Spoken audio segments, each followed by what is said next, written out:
Dalvin Cook is a name that keeps coming up with the Eagles. The thought process is, if he's backing up Saquon Barkley, there is no way to stop this offense, no matter what happens. Yo, by the way, Dingbat here. So one of the things that came out of rookie minicamp was the fact that the Eagles were installing about a 95% new offense. It was going to be brand new to the players.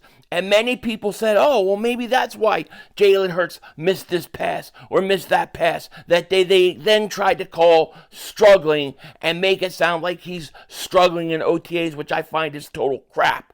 But the fact of the matter is this. When you're installing a brand new offense like that, or a brand new defense for that matter, a lot of times it takes a team a while to get going. So there is a reality or a thought that the Eagles offense could actually come out and struggle early on as they adjust to the new offense. I have a remedy for it, though. I know how you avoid that. You've got to run the ball more. So you have to use Saquon Barkley. If the Eagles come out and, let's say from a passing standpoint, they're still trying to adjust, one of the ways to get going is to use the run game, to use Saquon Barkley. And that brings up a question in itself. Is the Eagles running back depth chart deep enough? Do they have enough guys that are ready to go? That's a very, very fair question. And it's a question that Sports Illustrated brought up. And they basically were urging the Eagles to go after Dalvin Cook. Eagles urged to target ex-Pro Bowl running back to make a fearsome duo with Saquon Barkley. All right. Me personally, I don't know how much this helps because I really don't know how healthy he is. But this is what they said.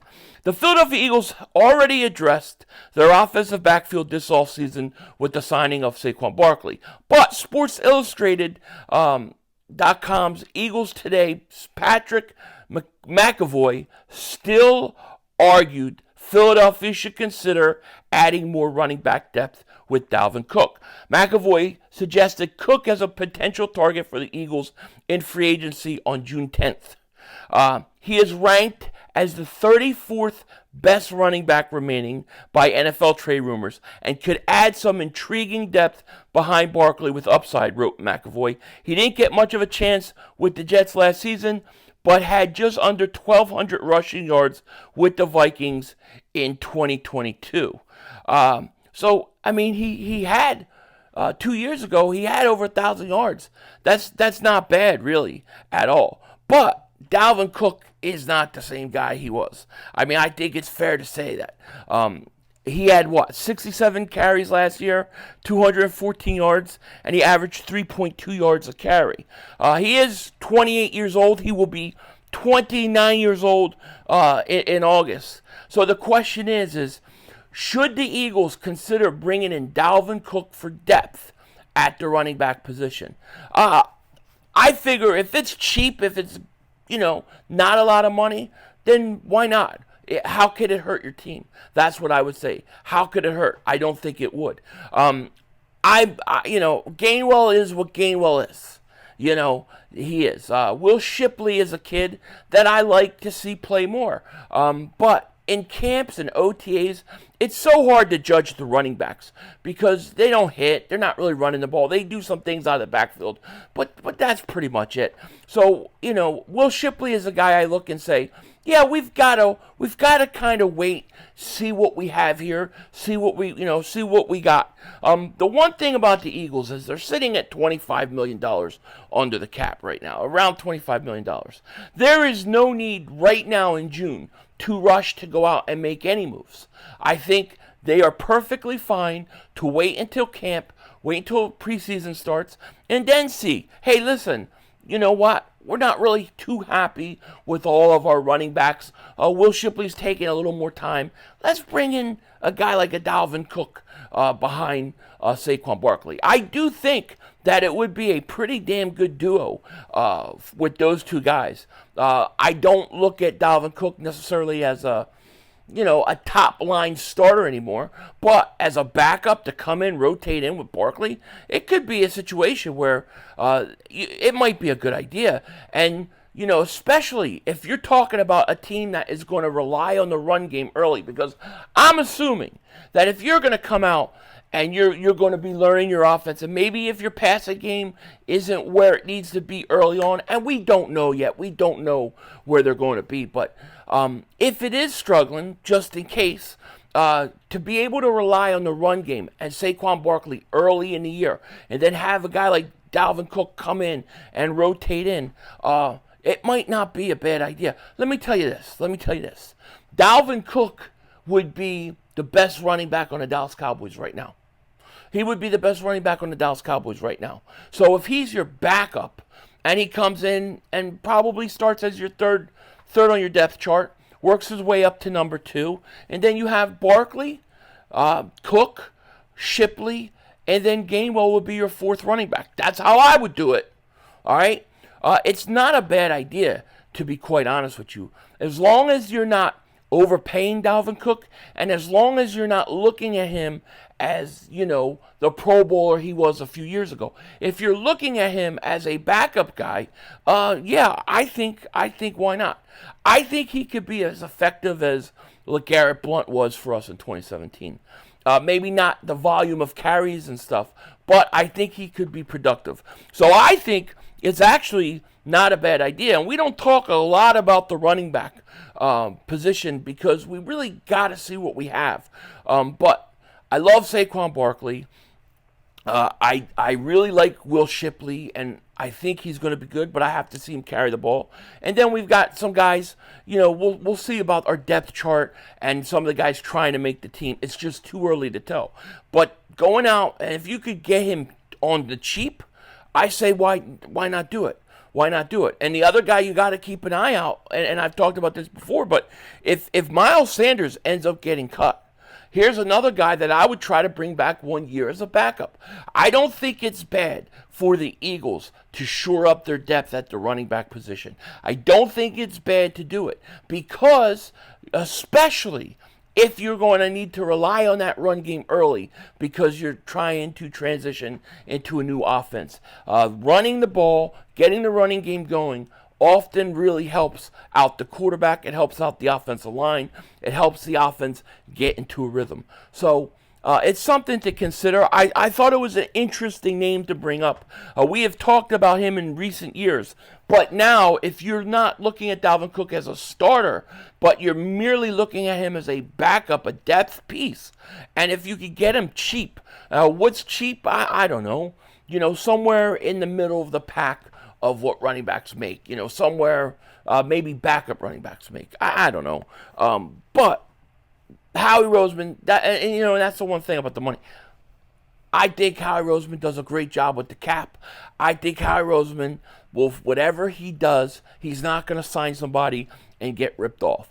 I think we'll be okay, and I trust him to do his job in, making sure he brings him in at a good price. But me, I'm not that big on Kenneth Gainwell. I'm just not. I'm not that big on Kenneth Gainwell. And Will Shipley, I haven't seen him play yet. You've got to see him play. You got to see him take carries. Now, I think Will Shipley is going to be good. I think he's going to be a player. I think they're going to use him out of the backfield. But I think it's also going to take time. And how much do you depend on a rookie?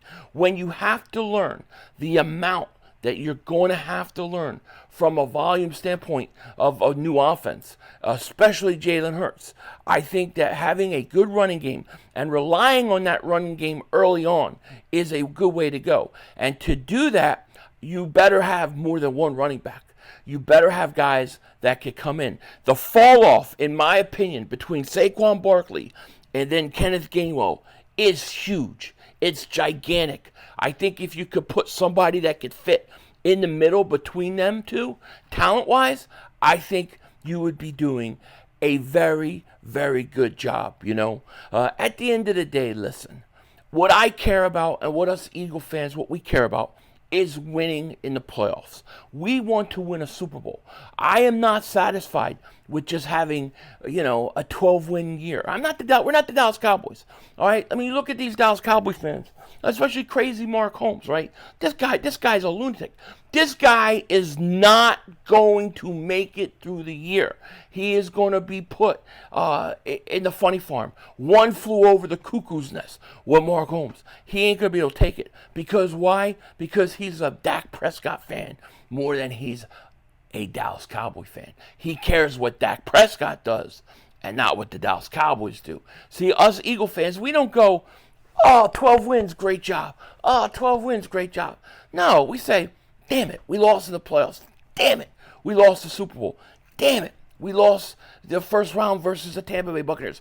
We get embarrassed. We get upset about it, That's why when he's sitting there making these false lies about me, about Philly 500, not taking my bet, not taking a bet. You've got to put a bet out there that's worth taking, all right? Let's go to, let me explain this.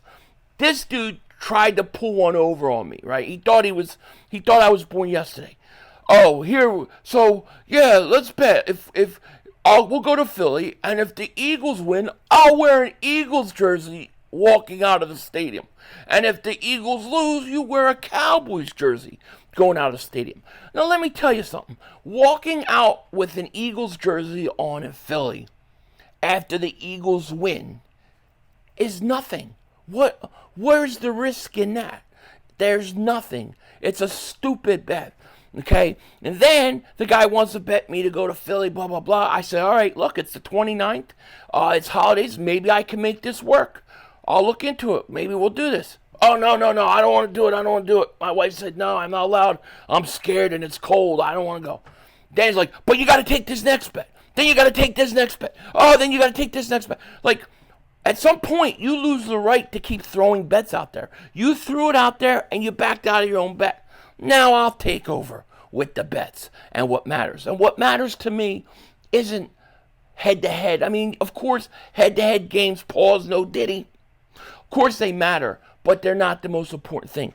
I want to know who's going to go further in the playoffs. I want to know what happens if they meet in the playoffs. I want to know which team gets further. That, to me, is way more appealing. Plus, if you're going to bet somebody, especially on YouTube on a channel, it's got to be good for not just you, but it's got to be good for the viewers. Going to Dallas is something I'm not opposed to. I said I'm not opposed to. I'll look into it. I can't commit in June, but like he wants me, he just thinks, oh, if I throw something out there, if I say it, everybody should just do what I say. No, you had a bet, you backed out of it. Now you just want to go make more bets because the truth is you got caught hiding in Vermont at a safe house, scared of me after I double moonwalked your ass on Jacobs on Dan Silio's show. So now you're upset at me. Hey, I can't help it that you went into hiding. So he's trying to turn and do a whole flip the script where, oh, I'm not scared. He's really the scared one. Oh, he ain't going to go to Dallas. Dude, you got to make a bet worthwhile. There's nothing that you have said that interests me about any of these bets. You want to talk about which team goes further? You want to talk about the playoffs? I'm in. But if you're going to just talk about bullcrap about regular season games, and if the Eagles win, I'll wear their Eagles jersey so everybody won't bother me on the way out. No, you ain't fooling me. I ain't born yesterday. We're going to do it. You do it right. With that said, take care. Talk to you later. Of course, don't be a dingbat. Remember, it's Howie Vision, baby. We're all just living in it.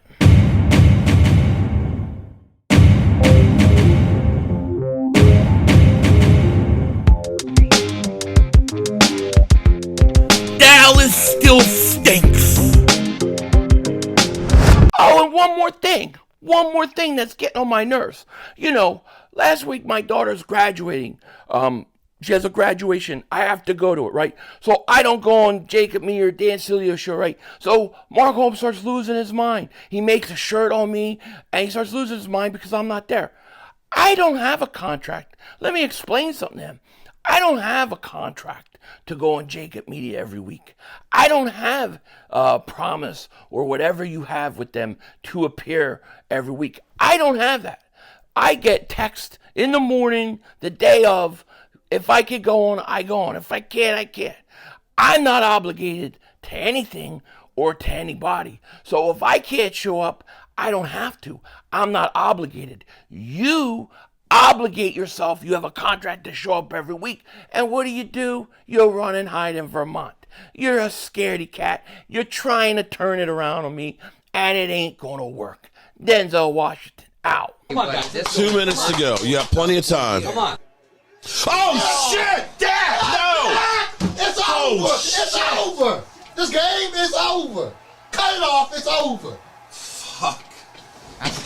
Congratulations, Green Bay! Congratulations, Green Bay! Congratulations, Green Bay! I said run the ball. Congratulations, Green Bay! Dak Prescott, you need to be fired today! That was on you, Dak! That was on you, Dak! That was on you, Dak! I said run the ball. That was on Dak Prescott! Where the Trying hell is he throwing it to feed the CeeDee Lamb! Trying to feed the CeeDee Lamb! You tried to feed the CeeDee Lamb! You tried to give it to CeeDee Lamb! God! It's over! It's over, Dak! Put Trey Lance in the game. Trey Lance can't do worse than you. I'm an idiot because I buy into this shit. I buy into this shit. Because here's the thing. I am a grown-ass man. And I talk the talk. It is killing me. I feel it coming. I feel like it's going to take Jerry Jones taking. Cut it off. It's over.